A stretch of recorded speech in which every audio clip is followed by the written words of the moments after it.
මුලින්ම අපි දැනගන්න ඕන පුතේ කෙටි කතාවක් කියන්නේ මොකක්ද කියලා. කෙටි කතාවක්. මොකද්ද පුතේ කෙටි කතාවක් කියන්නේ?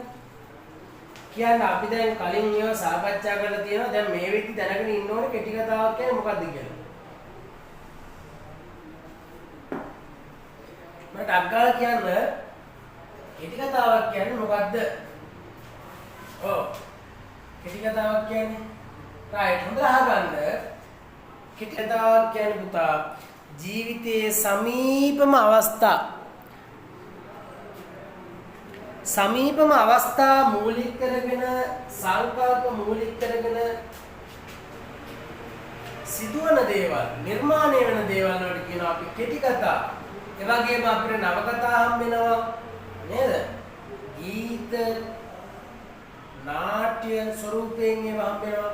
දොර්දේ මතක තියාගන්න කෙටි කතාව සම්බන්ධව සාකච්ඡා කිරීමේදී ජීවිතයේ සමීප රූපයක් සම්බන්ධව සාකච්ඡා කිරීම සම්බන්ධදී ඔන්න කෙටි කතාව අපිට මුලින්ම හමු වෙනවා.